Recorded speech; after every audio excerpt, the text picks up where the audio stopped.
ଋଷି ମତଙ୍ଗ ପକ୍ଷୀମାନଙ୍କୁ ବହୁତ ଭଲ ପାଉଥିଲେ, ବହୁତ ସ୍ନେହ କରୁଥିଲେ।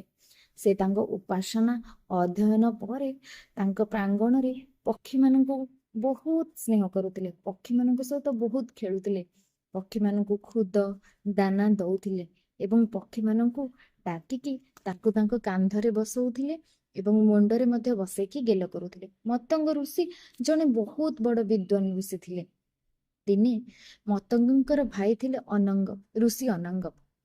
ଋଷି ଅନଙ୍ଗ ଦିନେ ମତଙ୍ଗ ଋଷିଙ୍କ କୁଟୀରକୁ ଆସିଥିଲେ ଏବଂ ଦେଖିଲେ ଋଷି ମତଙ୍ଗ କିଛି ପକ୍ଷୀମାନଙ୍କ ସହିତ ଖେଳୁଛନ୍ତି ଏବଂ ପକ୍ଷୀମାନଙ୍କୁ ଖାଇବାକୁ ଦଉଛନ୍ତି, ପକ୍ଷୀମାନଙ୍କ ସହିତ ବହୁତ ସମୟ ବିତଉଛନ୍ତି। ଋଷି ଅନଙ୍ଗ ପଚାରିଲେ, ଭ୍ରାତା, ତୁମେ ଏପରି ଛୋଟ ପିଲାଙ୍କ ଭଳି କାହିଁକି ପକ୍ଷୀମାନଙ୍କ ସହିତ ଖେଳୁଛ? ତୁମର କଣ ସମୟ ନଷ୍ଟ ହେଉନାହିଁ? ଏକଥା ଶୁଣି ଋଷି ମତଙ୍ଗ କଣ କଲେ, ପାଖରେ ଥିବା ଗୋଟିଏ ଧନୁ, ଯୋଉଟାକି ଋଷିଙ୍କର ଧନୁ, ସେ ଋଷିଙ୍କର ଧନୁକୁ ଆଣିକି ପାଖରେ ରଖିଲେ ଏବଂ ଧନୁକୁ ଟିକେ ଢିଲା କରିଦେଲେ, ଢିଲା କରିକି ରଖିଦେଲେ। ତ ଋଷି ଅନଙ୍ଗ ପଚାରିଲେ, ଭ୍ରାତା, ଏପରି ଧନୁର ଡୋରିକୁ ଆପଣ କାହିଁକି ଢିଲା କରିଦେଲେ? ଋଷି କହିଲେ, ଯଦି ଏଇ ଧନୁରେ ଥିବା ଡୋରିଟି ସବୁବେଳେ ଚଢ଼ିକି ରହିବ ତାହେଲେ ହଁ, ଏହା ତ ମଜବୁତ ରହିବ, କିନ୍ତୁ ଅଳ୍ପ ସମୟ ପରେ ଏହା ଢିଲା ହେଇଯିବ ଏବଂ ଖସିଯିବ ବା ଭାଙ୍ଗିଯିବ। ତେଣୁ ମୁଁ ଧନୁଟିକୁ ଟିକେ ଢିଲା କରି ରଖିଦେଲି।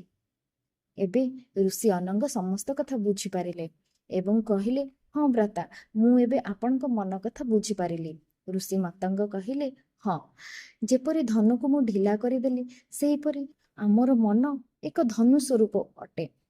ଏଇ ମନକୁ ଟିକେ ଢିଲା କରିଦେଲେ, ଢିଲା ମାନେ ଯେତେବେଳେ ମନ କାମ ସରିବା ପରେ ମନକୁ ଯଦି ଟିକେ ବିଶ୍ରାମ ମିଳେ, ତାହେଲେ ମନ ସବୁବେଳେ ମଜବୁତ ରହେ, ମନ ସବୁବେଳେ ଆନନ୍ଦ ରହେ ଏବଂ ଟିକେ ବିଶ୍ରାମ ମଧ୍ୟ ମନକୁ ମିଳେ।